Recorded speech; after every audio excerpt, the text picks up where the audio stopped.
Hello.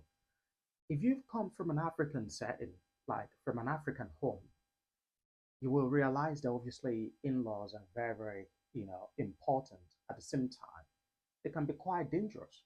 And if care is not taken in your marriage, they can actually start making key decisions for you without you even realizing that they are making key decisions.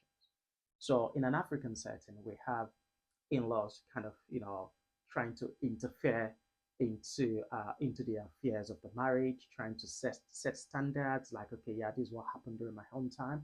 And obviously during their home time is kind of very different. Obviously things are changing, times are changing, and all of that as well. Some things that people do today, like some things that men do today, like in marriage, like in in the olden days, they see it as a taboo or whatever, or things like that. So things are definitely changing.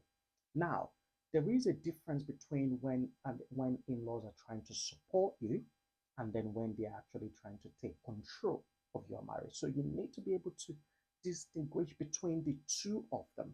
So obviously, in-laws can actually support with looking after the children, and all those things like that. So, like I said, it doesn't even matter whether you're from African home or it doesn't matter at all. So even like in Europe, we have a lot of grandparents that love their grandkids. They look after them. They do all those things. They kind of cherish them. They spend all the days with them, and this is really really this is really really important as well.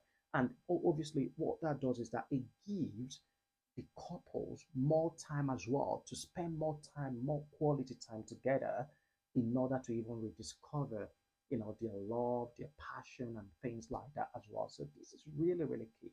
However, we must be able to draw the line at some point where obviously if you're having some issues in your marriage, understand how much influence your in-laws should have, and then you should be able to understand where where they're actually crossing the line.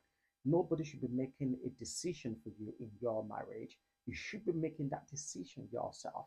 And obviously, the influence that they have, should just be limited to a certain extent, not actually taking a full control, total control of your marriage. And sometimes it can be very, very bad. There are some in-laws that even no matter how little they interfere, they could make things worse as well. So we need to kind of find a way to draw the line and understand that in in-law interference in your marriage, sometimes it works for some people and sometimes it might not work, especially when you have issues. But at the same time, on the positive side as well, if they are to support, is really fantastic. They can look after the kids and obviously, and allow the couples to actually have, more, more, important time together as well as a couple.